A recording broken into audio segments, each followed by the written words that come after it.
With us now, Rolling Stone's Matt-Taibbi. He's got a recent piece in the Rolling Stone magazine. Of course, when he writes a piece, Wall Street quivers because he's been exposing greed and corruption there over the last year or so that led to the market collapse.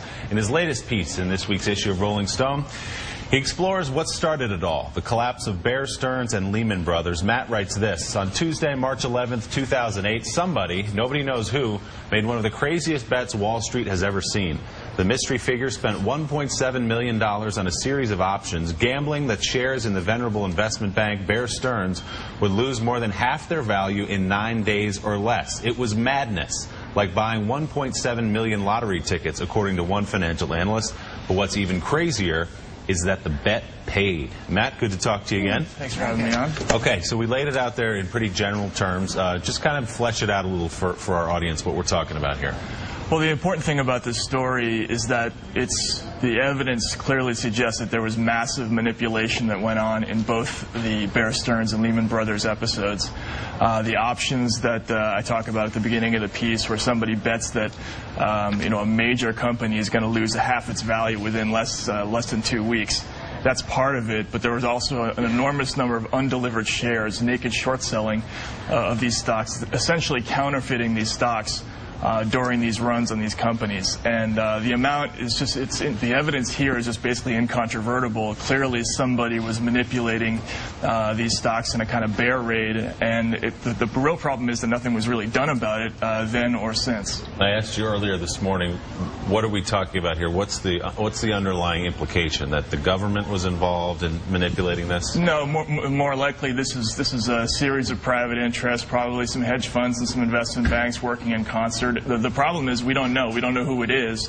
It would be a relatively easy matter for the SEC to uncover who made these bets and who was manipulating things from behind the scenes, but they haven't released that information publicly, so we just don't know. But it is pretty clear that there was manipulation that went on in these two instances.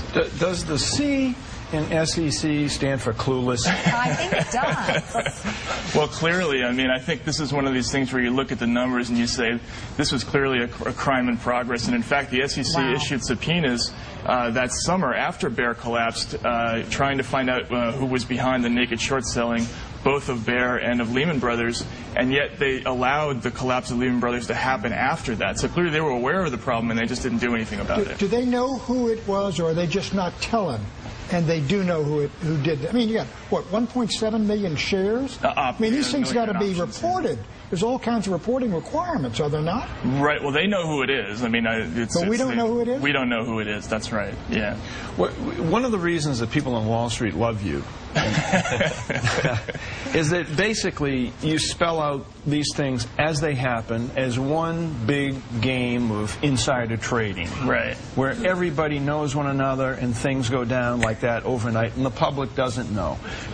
With that theme, could you spell out what happened to Bear Stearns? How could it be $62 a share on a Friday night or whatever and be sold for $2 a share to J.P. Morgan on a Sunday morning? How does that happen? Well, first of all, Bear was a mess. It was a company that was massively over-leveraged. It had an enormous number of toxic investments in the subprime market, so it didn't need much of a push over the cliff, but it did get a push. There are all kinds of ways you can attack these companies. One is naked short selling, which again is basically counterfeiting the stock. You're devaluing the stock by selling shares that you don't have. Another one is buying credit default swaps, which is sort of like an insurance policy. You're betting against the company.